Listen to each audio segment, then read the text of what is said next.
کسی نے امام زین العابدین علیہ الصلاۃ والسلام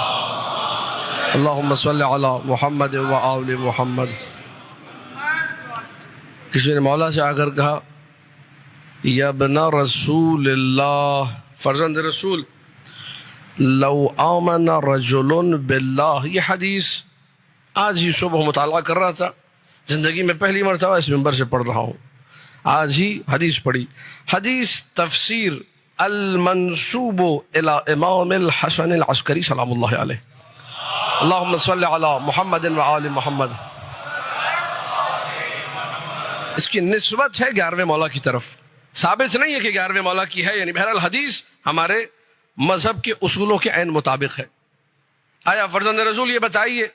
اذا آمن رجل باللہ وآمن بنبی اللہ وآمن بیوم الجزاء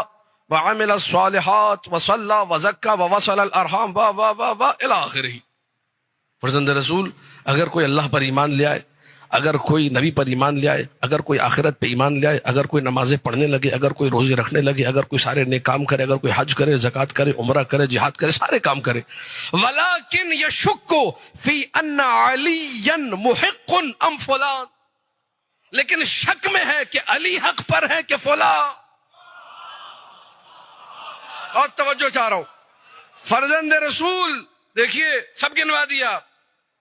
اصول دین جو عالم اسلام کے 3 حصے گنوا دیے، ایمان اللہ پر ہے، ایمان نبی پر ہے، ایمان آخرت پر ہے، عمل صالح سارے گنوا دیے، 5 وقت کا نمازی بھی بتا دیا، روزے بھی رکھوا دیے، حج بھی کروا دیا، عمرہ بھی کروا دیا، جہاد بھی ہو گیا، خمس و زکوٰۃ بھی ہو گئے، صلہ رحم بھی ہو گیا، رشتہ داروں سے نیکی بھی ہو گئی، ماں باپ کی اطاعت بھی ہو گئی، حقوق اللہ بھی ہو گئے، حقوق الناس بھی ہو گئے، عقیدہ بھی اصول دین 3 حصوں والا پورا ہو گیا۔ اگر علی میں شک کرے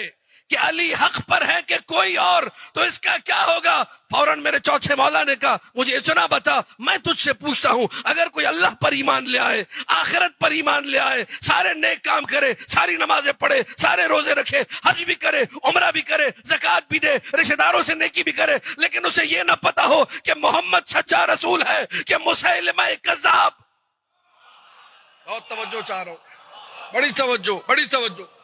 اسے یہی نہیں معلوم کہ محمد سچے رسول کہ وہ جھوٹا نبی مسیلمہ کذاب، اس کا کیا حکم ہے؟ کہنے لگا فرزند رسول اس کی توحید بھی نہیں مانی جائے گی، اس کا روزے جزا پر ایمان بھی نہیں مانا جائے گا، اس کی نمازیں بھی قبول نہیں، اس کے روزے بھی قبول نہیں، اس کا حج بھی قبول نہیں، اس کا کوئی عمل قبول نہیں، بس یہ سننا تھا۔ میرے چوتھے مولا نے کہا کہ جیسا نبوت کے بغیر نہ توحید قبول، نہ آخرت کا عقیدہ قبول، نہ کوئی عمل قبول، ویسے علی کی ولایت ہے، اگر ولایت نہیں نہ نبوت ہے نہ توحید۔